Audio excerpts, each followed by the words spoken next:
కూటమి ప్రభుత్వం అధికారంలోకి రావడానికి గత ప్రభుత్వాల వైఫల్యాలు ఎంతగా దోహదపడ్డాయో సూపర్ 6 హామీలు ప్రజలను ఆకర్షించి నేటి పాలకులకు పట్టం కట్టాయని, అయితే వాటిని అమలు చేయకుండా కూటమి నేతలు ప్రజలను మోసం చేశారని ప్రగతిశీల మహిళా సంఘం నాయకురాలు లక్ష్మి ఆరోపించారు. ఇచ్చిన హామీలను వెంటనే అమలు చేయాలని డిమాండ్ చేస్తూ జీవీఎంసీ గాంధీ విగ్రహం ఎదుట నిరసన చేపట్టారు. నిరసనను ఉద్దేశించి ఆమె మాట్లాడుతూ ప్రజలను నమ్మించి మోసం చేస్తున్న కూటమి ప్రభుత్వ తీరు సరిలేదని, ఎన్నికల సమయంలో ఇచ్చిన హామీలను అమలు చేయకుండా ఆశ చూపించి కాలం వెళ్లబుస్తున్నారని ఆరోపించారు. ఇచ్చిన హామీలను వెంటనే అమలు చేయాలని, లేకుంటే ఉద్యమం ఉధృతం చేస్తామని హెచ్చరించారు.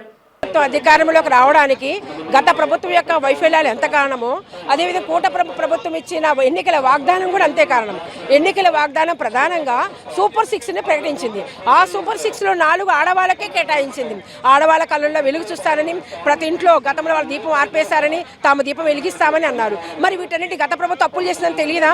మరి ఆ సంక్షేమ పథకాలకు అప్పులు చేస్తే వీళ్ళు అదనంగా ప్రకటించిన సంక్షేమ పథకాలకు డబ్బులు ఎక్కడి నుంచి తీసుకొస్తారని అనేక మంది ప్రశ్నించినప్పుడు వాళ్ళకి సంపదను సృష్టించడం తెలియదు, మాకు సంపదను సృష్టించడం తెలుసు, కాబట్టి సంపదను మేము అంతా సమానంగా పంపిణీ చేస్తాము, కాబట్టి ఆ ఎన్ని కూడా అమలు చేస్తామని హామీ ఇచ్చారు. కానీ అధికారంలోకి వచ్చి ఇన్ని రోజులైన తర్వాత కూడా ఆ 4 మహిళలకు కేటాయించిన 4 కూడా ఈ రోజు 2 కూడా అరాకొరాగా ఈ దీపం పథకం ఎవరికి వస్తుందో లేదో కూడా ఎవరు కనీసం లేదు. వాళ్ళు కేటాయించామంటున్నారు, సగం కేటాయించామంటున్నారు.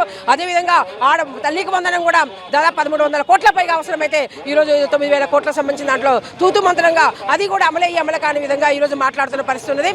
ఇక ఉచిత బస్సు ప్రయాణం కానీ, అదేవిధంగా ఆడబిడ్డకి నిధి కానీ, వీటి రెండు గురించి ఎటువంటి కేటాయింపులు జరపలేదు. అంటే ఇవే కాకుండా యువగలం గురించి మొత్తం యువతకి 3000 రూపాయలు నిరుద్యోగ భృతి కానీ, అన్నదాత సుఖీభావలో సంవత్సరానికి ఇస్తానని 20,000 కానీ, ఇవన్నీ కూడా కనీసం ఊసి కూడా ఎత్తలేదు. అంటే అలవి కానీ, అమలు కానీ, ఆచరణ సాధ్యం కానీ వాళ్ళే చెప్పుకుంటున్నట్టుగా వాగ్దానాలు ఇచ్చి ఎన్నికల్లో గెలవడం కోసం మాత్రం ఉపయోగించుకుంటున్నప్పుడు మరి ఎన్నికల కమిషన్ ఏం చేస్తున్నట్లు